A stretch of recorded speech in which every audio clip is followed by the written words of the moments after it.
Salut à tous, c'est Nico du Ciné Show et aujourd'hui, on se retrouve pour une nouvelle vidéo sur un film qui mélange Covid, western et Joaquin Phoenix avec une sulfateuse. Rien que ça. C'est parti pour Eddington.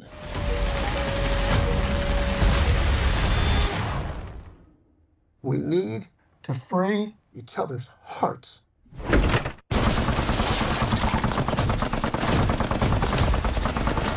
Alors, Eddington, c'est le nouveau film réalisé par Ari Aster, que vous connaissez, je pense, bien évidemment, puisqu'il a réalisé 3 films assez célèbres, désormais, notamment, il avait fait Hérédité, que c'est un film d'horreur que j'adore, Midsommar, un film d'horreur que j'aime beaucoup également, Boys Afraid, une sorte de thriller psychologique, un peu psychédélique, bref, un gros trip que j'avais aussi pas mal apprécié. Donc jusque-là, la carrière d'Ari Aster, c'est un sans faute pour ma part, c'est une filmographie que j'aime beaucoup, je trouve que c'est un réalisateur qui arrive toujours à nous surprendre sans cesse, avec des ambiances assez différentes, même s'il y a quand même des points communs au niveau de la réalisation et au niveau du scénario, on sent que c'est quelqu'un qui aime nous surprendre, et ça c'est quelque chose que j'aime. Et autant vous dire que j'ai été gâté, puisque pour le coup Eddington, sur le papier, on est sur un film radicalement différent de ses prédécesseurs, puisque là où les films précédents partaient dans des délires un petit peu horreur fantastique, presque en dehors de la réalité, ce Eddington va chercher à être pour le coup beaucoup plus réaliste, mais ça veut pas dire pour autant moins surprenant. En effet, l'intrigue du film se déroule en mai 2020, lors de la crise du Covid, hein, vous l'aurez compris, et on va suivre le destin du shérif de la ville, joué par Joaquin Phoenix, qui va vouloir rentrer dans le combat pour la mairie, hein, parce que il y a le maire actuel qui est joué par Pedro Pascal, qui est quelqu'un d'assez respecté, qui fait beaucoup de pubs, etc. On sent qu'il a un certain pouvoir dans la région. Il veut se réélire, il part en campagne pour être réélu maire, sauf que Joaquin Phoenix étant très opposé notamment à la politique que le maire met en place sur le Covid, puisqu'on comprend très bien que Joaquin Phoenix est une personne qui pense que le Covid n'est pas si dangereux que ça, ou en tout cas qui adhère pas mal à quelques théories du complot, ce genre de choses. Même si Joaquin Phoenix n'est pas le personnage le plus influencé par les théories du complot, il y en a d'autres qui sont beaucoup plus atteints, mais on sent que voilà, il a quelques craintes, il a quelques doutes vis-à-vis de ce confinement notamment, donc il part en campagne pour devenir maire face à Pedro Pascal, qui joue donc le maire actuel, et donc il va y avoir un combat entre ces deux personnes qui ont une vision différente de la crise du Covid notamment, mais vous allez voir que ça va aller beaucoup plus loin que ça. Après ce petit long résumé qui me semble important pour remettre le contexte sur l'histoire de ce film, qu'est-ce que ça vaut Eddington, ce 4e film d'Ari Aster? Eh bien écoutez, c'est très bien. En effet, même si on s'écarte légèrement du style habituel d'Ari Aster en ce qui concerne le côté un peu plus fantastique, psychédélique, ça ne veut pas dire pour autant qu'Eddington manque de surprise, bien au contraire, c'est un film qui m'a beaucoup surpris à beaucoup de moments, que je trouve c'est un film assez malin, qui est déjà très drôle, la première heure du film est particulièrement marrante, avant de basculer dans quelque chose d'un petit peu plus grave, dans quelque chose d'un peu plus sérieux, d'une certaine manière, même si la première heure était déjà assez sérieuse, mais on bascule dans quelque chose d'un petit peu plus grave, et oui, franchement, il y a des scènes qui sont tellement marquantes dans ce Eddington que je pourrais pas trop vous révéler parce que j'aimerais justement vous garder un petit peu de surprise, mais on va essayer ensemble de décrypter qu'est-ce qui est réussi justement dans ce Eddington sans spoiler, le but de cette vidéo c'est avant tout de vous faire voir le film, donc je vous propose qu'on commence dès maintenant. Dans un premier temps, le casting est absolument impeccable, on a notamment Joaquin Phoenix en tête qui joue le rôle de ce shérif un petit peu perdu mais qui est assez drôle, il faut le dire, c'est un personnage qui est très marrant, un peu malgré lui, c'est un peu triste, mais c'est un personnage qui est drôle malgré lui,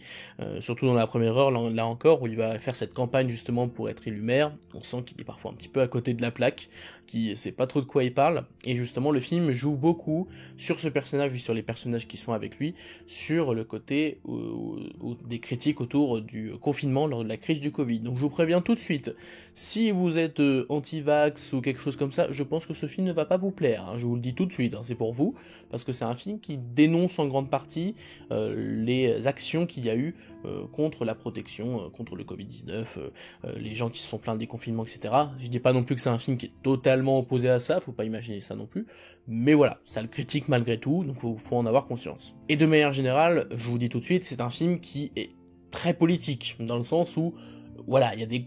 gros messages sur l'Amérique, sur les États-Unis d'aujourd'hui, et de la crise du Covid, mais même aujourd'hui, j'ai envie de dire, parce que c'était à peine 5 ans après tout. Et voilà, donc vous attendez pas un film léger avec peu de prise de position, voilà. C'est compliqué de parler du film sans parler de politique, parce que clairement le film en est empreint de partout, en fait, notamment sur la gestion du Covid, mais aussi sur la question des violences raciales. Puisqu'en effet, on a ces personnages qui sont un petit peu moqués, notamment du côté de Joaquin Phoenix. On a le personnage de Joaquin Phoenix lui-même, mais on a aussi sa femme, qui est jouée par Emma Stone, qui est plus un personnage auquel on va un peu plus s'attacher, parce qu'on sent qu'elle est vraiment perdue, elle sait pas trop où se situer, mais il y a la mère notamment de Joaquin Phoenix, qui elle pour le coup est une complotiste, mais alors experte, genre vraiment elle parle de trucs, des fois c'est lunaire, et t'as envie de rire, parce qu'elle a vraiment la répartie de cette femme,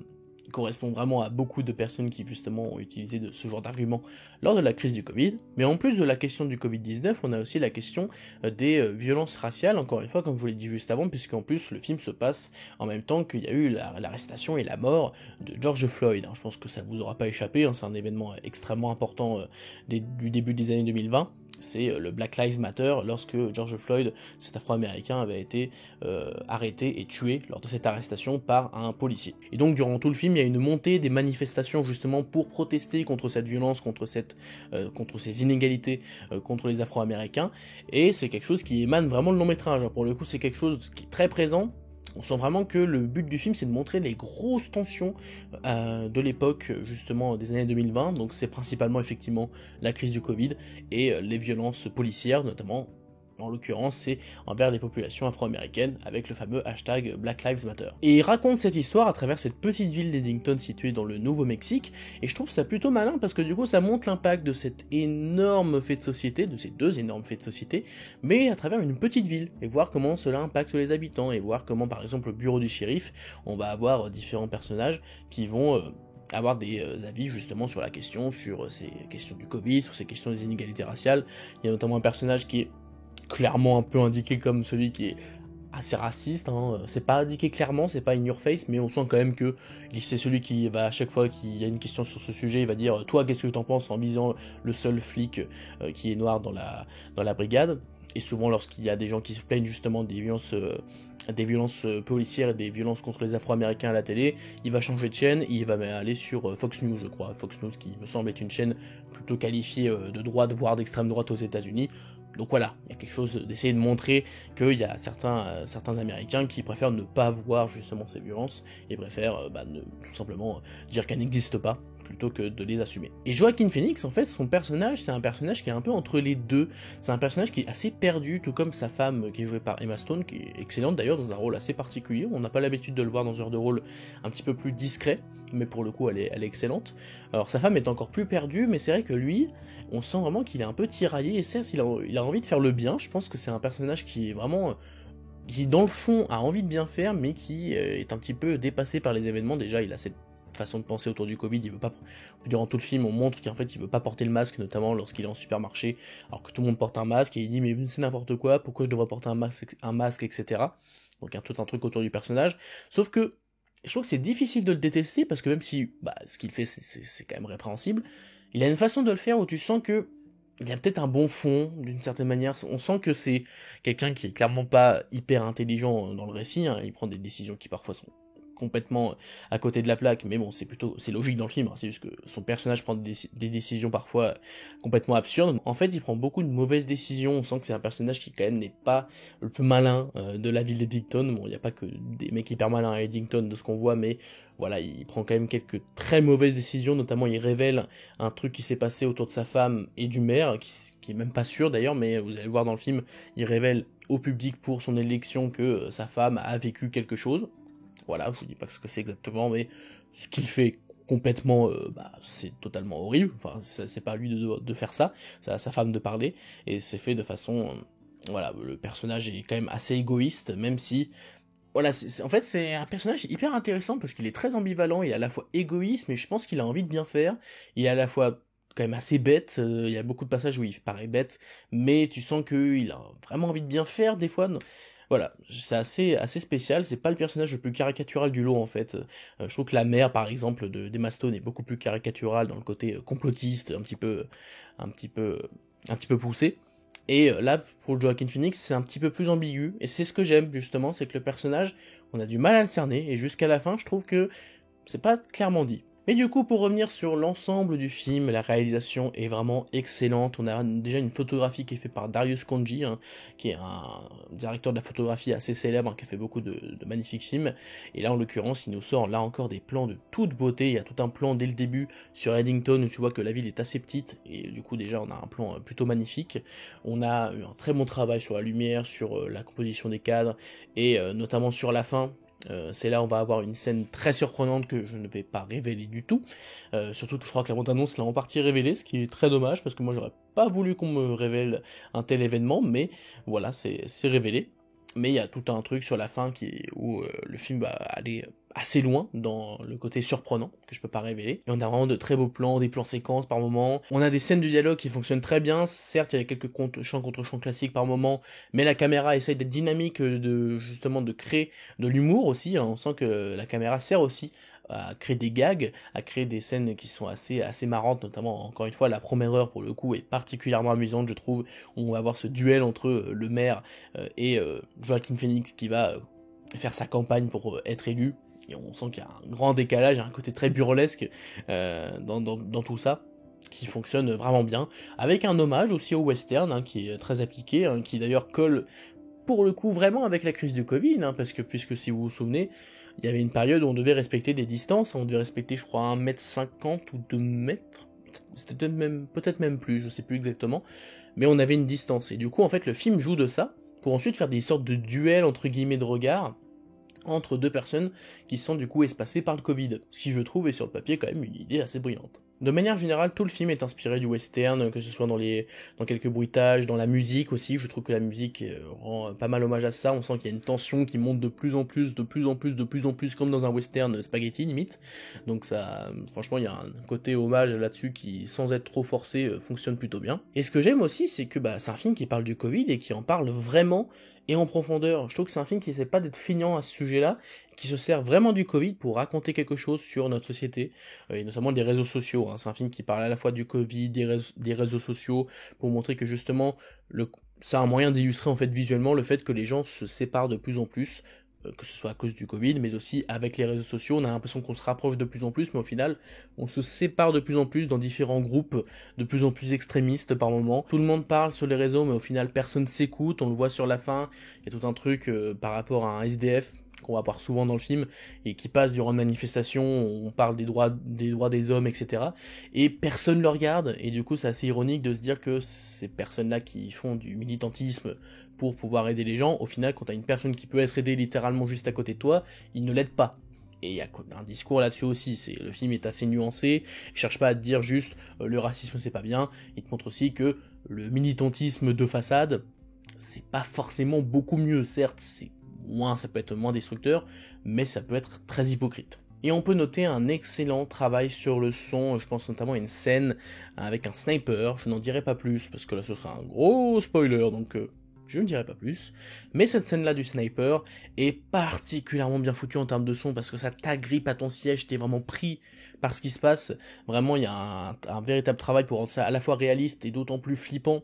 dans le bruitage, à la fois du bruit de la balle, qui est un petit peu décalé par rapport au tir, le bruit de la pièce dans laquelle justement cette balle va arriver, et du coup tout ce qui s'ensuit, une scène assez tragique et très tendue, particulièrement tendue. Je vous avoue que dans ma salle j'étais comme ça, parce que justement le travail du son est particulièrement oppressant, je trouve, ça fonctionne vraiment bien. Et c'est ça que j'aime justement avec ce Eddington, et avec de manière générale la carrière d'Ari Aster, c'est que c'est un film qui me surprend. Vraiment, en fait, c'est impossible de deviner le dénouement du film avec le début. Genre vraiment, ça part dans une direction qui pourrait paraître absurde, mais qui au final, certes, est un peu exagéré pour le besoin du film, parce que il faut le côté, il y a quand même le côté très surprenant et parfois un petit peu abusé que peut avoir Ari Aster par moment, mais ça reste cohérent avec le film, et ça te dérange pas tant que ça. Il y a vraiment une façon de faire qui fonctionne très bien, de passer d'une comédie assez simple où on a des rapports entre les deux mères et une montée des manifestations, etc. Sauf que ça monte de plus en plus, jusqu'à ces 30 dernières minutes à peu près, où ça part dans un truc complètement surprenant et vraiment tu peux pas deviner vraiment cette fin de film. Et surtout ça conclut très bien l'ensemble des thématiques du film, c'est ça qui m'a étonné, c'est qu'en fait, quand tu finis le film, tu te dis oui, bah en fait tous les éléments qui sont racontés dans le film ont une fin en fait. La thématique du Covid, elle est finie dans le film, la thématique du complotisme, elle est finie également, tout un truc là-dessus sur la fin, et d'ailleurs... toute cette histoire de maire justement qui veut devenir maire de la ville pour appliquer une politique, etc. Là encore, cette histoire a une fin, et je trouve que cette fin est à la fois extrêmement drôle et extrêmement tragique, parce que c'est une représentation de notre réalité, c'est l'idée de dire que peut-être que parfois nos dirigeants sont juste totalement incompétents, en fait. C'est le côté où on te montre vraiment que, sans trop en dire, que les personnages qui, à la fin, gagnent, bah t'as envie de dire, non mais c'est quand même terrible que ces personnes-là finissent par diriger la ville, entre guillemets. Voilà, je n'en dirai pas plus sur qui sont ces personnes, ça vous le verrez dans le film. Mais voilà, c'est un film qui ne manque pas de piquant, je trouve, voilà, ce Eddington. Et pour conclure sur ce nouveau film d'Ari Aster, Eddington, c'est un film que je vous invite grandement à découvrir en salle, parce que c'est un film vraiment excellent, il n'y a pas à dire, c'est un film extrêmement surprenant, et là-dessus c'est très très cool, parce que justement j'adore être surpris, donc là pour le coup, j'ai été servi, c'est un film très bien réalisé, avec une très belle photographie, avec un casting aux petits oignons, j'en ai même pas parlé de toutes les performances. Joaquin Phoenix, oui, je vous l'ai dit, il est excellent, mais on a aussi Pedro Pascal dans un rôle assez court, mais là encore, il est bon, comme à son bonne habitude, Emma Stone dans un rôle à contre-emploi. Bon, Austin Butler, je vous préviens tout de suite, Austin Butler, on le voit à peine, hein, vraiment, et on le voit très très peu, et je trouve qu'il n'a pas forcément le temps de tirer son épingle du jeu, mais bon, il est tout à fait bon dans le film. C'est une œuvre à la fois très drôle durant sa première heure, et même durant une grande partie du film, mais qui sait aussi te surprendre, être parfois extrêmement grave, extrêmement dramatique, extrêmement tendu, extrêmement surprenant, encore une fois, c'est le mot qui me revient, mais j'adore le fait que le film te surprenne sans cesse, et c'est un film qui part d'une thématique qui est le Covid-19 pour en faire quelque chose de vraiment complet sur ce sujet. C'est pas juste un sujet de façade, on s'en sert vraiment pour raconter quelque chose. C'est aussi traité avec les thématiques des violences raciales, mais aussi tout ce qui va être le hashtag MeToo en partie, hashtag Black Lives Matter, hashtag MeToo. On est vraiment dans cette idée de parler des grands sujets de société du début des années 2020, et d'ailleurs encore aujourd'hui, et de parler de l'impact des réseaux sociaux sur notre société à travers cette petite ville d'Eddington. Voilà, je trouve que c'est quand même tellement bien pensé, justement, ce film, de parler de l'Amérique dans son entier à travers une petite ville, vraiment une toute petite ville qu'est Eddington. Voilà, je trouve que rien que sur l'idée, c'est une idée brillante, et en plus c'est très bien exécuté, donc que voulez-vous que je dise, à part que Eddington c'est vraiment très bien. Je pense que ça fait partie de mes films préférés d'Ari Aster, dans les 4, il serait peut-être deuxième, hein, je pense, c'est possible. Je pense pas qu'il sera premier, parce que j'adore Hérédité quand même, mais ouais, franchement, c'était vraiment très bien, donc je ne peux que vous encourager à aller découvrir Eddington en salle. Voilà, c'est la fin de cette vidéo sur Eddington. Je m'excuse si jamais ça a été un petit peu à droite à gauche, il faut dire que le film est assez dense en termes de thématique, mais c'est ce qu'on aime justement. N'hésitez pas à vous abonner, à liker et à partager la vidéo si celle-ci vous a plu, et quant à moi, je vous dis à la prochaine pour parler de cinéma, mais en attendant, c'est Nico du Ciné Show, à bientôt.